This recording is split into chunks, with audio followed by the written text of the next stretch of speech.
Today we're going to be talking about World War I. World War I, which at the time they just called the Great War because they didn't know that there was going to be a World War II, was fought from 1914 until 1918. And just like World War II, you have two major sides. On one side, you have the Central Powers, which is Germany, Austria-Hungary, the Ottoman Empire, and Bulgaria. And then on the other side, you have the Allied powers. On the Allied side, you have Great Britain, France, Russia, Italy, Romania, Japan, and the United States. Without trying to make this too complicated, it's important to know that there are some tensions that build up before World War I even starts. So for example, there's parts of land that France wants back from Germany. Germany's also starting to build up a navy, and if you know anything about European history, Great Britain is kind of like the big man on campus when it comes to navies, and so Great Britain's getting nervous that Germany is building theirs up. Austria-Hungary and the Ottoman Empire are like BFFs, except that in Austria-Hungary you have lots of different groups of people living within it who don't really identify as Austria-Hungarian. So that's, you have your Slavics, you have your Romanians, you have Ukrainians, you have Croats, you have Serbs, you have Slovenians, all living in this one territory who all identify as their own nationality. If you have lots of small groups of nationalities, sometimes it can be hard to have a patriotism or dedication to the country in which you live in. Russia was even helping some of these nations claim independence. So by this time, Romania is already its own country, so is Albania, and many of these other nations within the Austria-Hungarian Empire also want to break free. So looking at a European map, you can see that all the countries are kind of squished together. They're really small, they're kind of on top of each other, and there's going to be a lot of tensions that build up between different countries. A part of Austria-Hungary called Sarajevo, there are Bosnians and Serbians who want to separate from Austria-Hungary. But in protest, they plan to assassinate the Archduke Franz Ferdinand, which is also the name of a really awesome band you should check out. The attempt actually failed, and when they threw the bomb at the Archduke, it actually hit the car behind him with a bunch of officers in it. Then later, the Archduke goes to visit these officers in the hospital, and when he leaves, his driver takes a wrong turn. Now, they just so happen to get stopped, and there's gonna be one of those failed assassins right there. And what happens? He shoots and kills him. Austria-Hungary is super pissed about this assassination, and they think that the Serbian government has something to do with it, which, I mean, they might have. Austria-Hungary and Germany are friends, and they're like, hey, Germany, we're gonna start war with Serbia. Are you in or are you in? And Germany's like, absolutely, we're so in. Austria-Hungary sends a long list of demands to Serbia, and Serbia is like, yeah, no, we're not gonna do this. So Austria-Hungary says, guess we're going to war with you. So like I said, Germany and Austria-Hungary are buddies, but Serbia is friends with Russia, who's also friends with France. So you already see how the alliances are starting to form. France and Great Britain are like kind of allies, and when France asked for Great Britain to have their back, Great Britain's like, I don't know, and they decided to stay out of it at first. Well, so they stayed out at first, but I'm gonna explain how they get involved eventually. Okay, so Germany knows that Russia is like so not ready for war, so they devise this plan to invade France first. What they forget is that France has a lot of forts and military set up along the border, and they're ready for them. So Germany's all like, kein Problem, and they decide to go in through the Netherlands. They think the Netherlands are just gonna be like, come on through, go right ahead. Except they don't, and they fight back to the Germans. Now, this is when Great Britain gets involved, because Great Britain's like, hold up, the Netherlands was trying to be neutral, and you just went all up in there to invade, not on our watch. So then Great Britain declares war on Germany. So up to this point, the United States stays out of it, and they're like, hey guys, just try to love each other and hug it out. And Europe is like, no. And Russia is prepared a lot sooner than the Germans anticipated. They're like, hey, Austria-Hungary, can you like, I don't know, take care of that for us? And Austria-Hungary's like, yeah, sure, except that didn't work. So now Germany has to send some of their troops to the Eastern Front. So the Germans start to push in towards France, and they almost get to Paris when the French military leader was like, maybe I should try something else. Eventually they get the Germans to retreat back, and at this point they're all kind of battling, and they're at a standstill as far as like where they're battling. This is where trench warfare comes into play. After the Allies get the Germans to retreat, they launch a counterattack, which forces the Germans to dig into defensive positions, which is also known as trenches. When the Allies see the Germans digging ditches or trenches, they do the same thing. These trenches run all the way from the northern coast all the way down to Switzerland.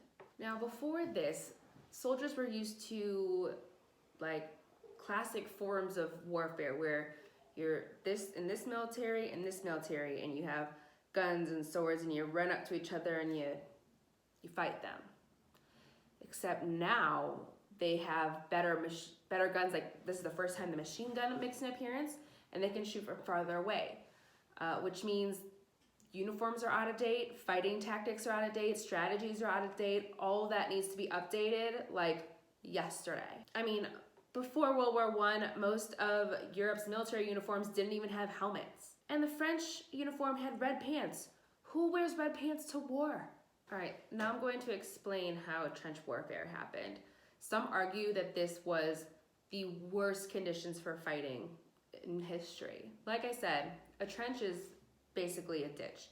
So the Germans have their trenches on this side, the Allies have trenches on this side, and in the middle is what's called no man's land. There's a bunch of barbed wire, there might be some traps set up, and what happens is one side will start firing towards the other side, and maybe the other side will wait for fire to stop, come out of the trenches and rush through no man's land to try and push into the other trenches. So one side would keep rushing over no man's land until either the other side defeated them all, or people from this side were able to get into the trenches of the opposing people. And think about it, if people have machine guns and they come out of the trenches and start rushing towards your trench, you're just gonna start shooting.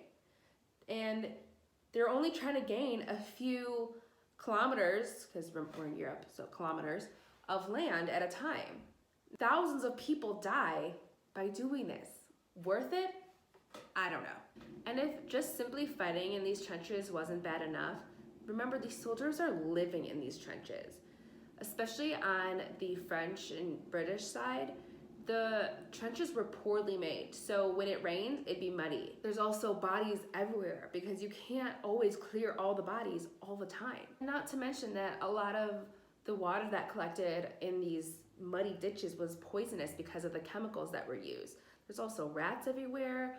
I mean, disease is running rampant. And can you imagine the smell? I also forgot to mention that this is the first time where you're gonna see chemical warfare.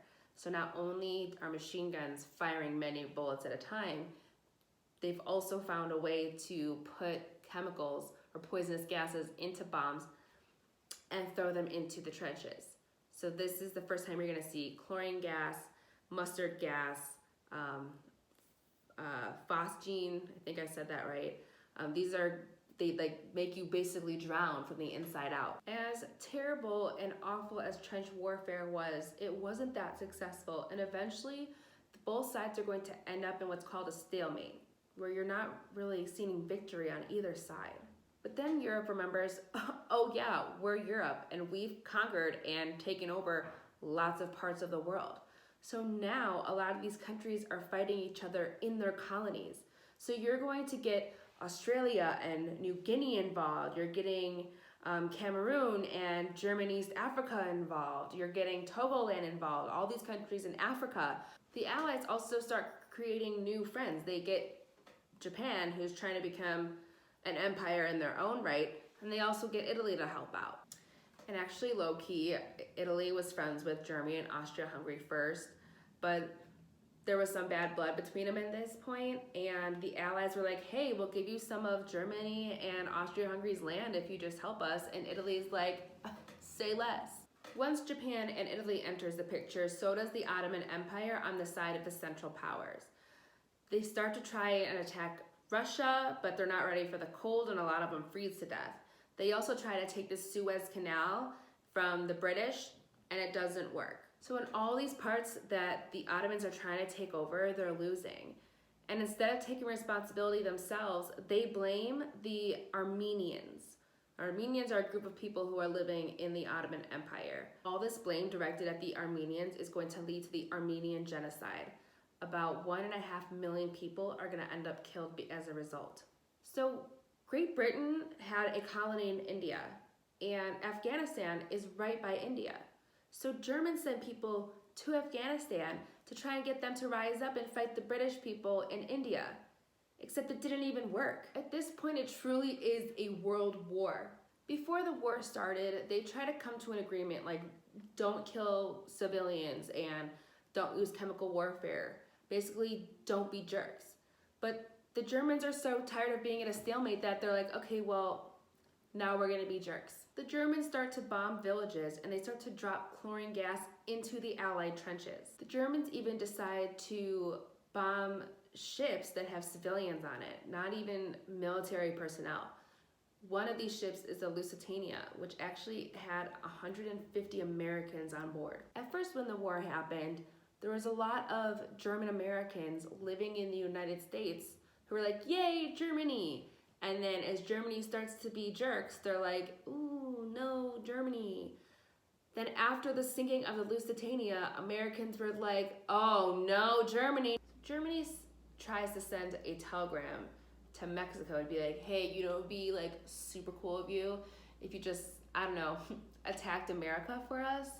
Except the telegram was intercepted by the British, who gave it to the United States, and the United States was not having any of that. And they were like, all right, you asked for it, here we come. Now, even though these things sound bad on the Germans' behalf, to be fair, the Allies were also using chemical warfare, and they were carrying things to sink German submarines on the civilian ships. So the Germans felt justified.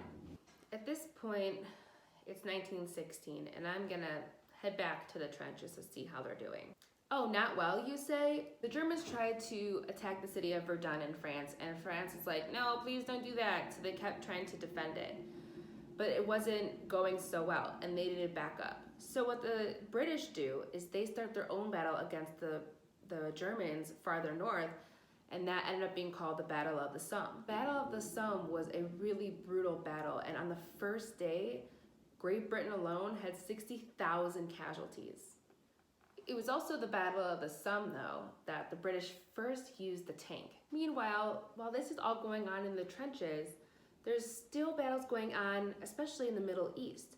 The Russians push back the Ottomans from their end. The British arrive in Mesopotamia, which is now modern-day Iraq, and start to push up through towards Baghdad. The Ottomans are retreating there as well. The Romanians also feel like it's their time to get their 2 cents, and they start pushing back the Central Powers as well. By 1917, I mean, it's just complete chaos. There are mutinies in Great Britain's army. Germany is starving because Great Britain had put blockades on German trade and they can't get food. Supplies are running low in Russia, and I mean, there's still no clear winner. Nobody's winning yet. With no end in sight, it kind of just came down to, okay, well, who's gonna back out first? And it turns out it was Russia. The people of Russia are tired of fighting and like not eating, and there's going to be an uprising. The uprising happened in Petrograd, and there's gonna be riots and strikes. These riots end up forming a full-blown revolution. This revolution is going to lead to their Tsar being overthrown, and there's gonna be a new government, but then they get overthrown by the Bolsheviks, and that's when communism starts. This is when the communists are like, all right, we're out of this war. See you later, good luck, until next time. With Russia gone, Germany can now focus on one side and not have to worry about the Eastern and Western front.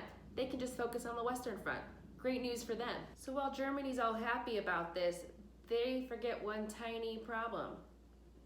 The United States decides to join. I mean, it's not surprising. The US had been sending supplies to the Allies this whole time, and we're making a lot of money from it. The United States starts sending out troops to Europe, and Germany's like, oh my God, this is terrible. Oh my God, what are we gonna do? With the American troops coming in last minute to, save the day or whatever, Germany has one last attempt to try and push back the Allies. And it works at first until the US troops get there, and then it's all downhill for Germany from there. The first country to collapse is Bulgaria, followed by the Ottoman Empire, then Austria-Hungary, and then by November 11th, 1918, Germany surrenders. At the end of the war, the Allies are going to create a treaty that they forced Germany to sign. It's called the Treaty of Versailles. Treaty of Versailles forced the Germans to claim responsibility for the entire war and all the damage that happened. They were forced to basically disband their military. They were forced to give all their lands back. They were forced to pay reparations for all the people that they've hurt, which crippled their economy. Now, I know I totally rushed through World War I, and there are so many details we could get into, but I really need you to understand the significance of the Treaty of Versailles. In the time after the Treaty of Versailles, there's about a 20-year span between World War I and World War II. If you know anything about history in the 1930s, you know that the stock market crashed. Not only did it crash in the United States, but it affected the entire world, especially Germany. Germany was already struggling because of the terms of Treaty of Versailles. I mean, in combination with all of the factions of Treaty of Versailles, along with a mass economic crisis, Germany the people are starving. Their unemployment rate is higher than pretty much anywhere in the world. Their money has no worth. There's images, actually, this picture. These kids are playing with blocks of money because it's not worth anything. That's how bad the economy in Germany was. With a ruined economy and a damaged sense of pride, it's going to create a vulnerability in Germany for a leader like Adolf Hitler to feed off that vulnerability and become powerful enough to start another world war. Do you think the terms of the Treaty of Versailles were fair? Do you think that it was right to have Germany take the full blame of the entire war? Or what other ways do you think would have made this treaty better? I know I totally rushed through World War I, and I tend to do that, but that's just because I'm biased and I love teaching World War II, and I really just want to set the stage and understanding why World War II happened. So, next time we get together via YouTube, I'm probably going to start setting up the stage for World War II. All right,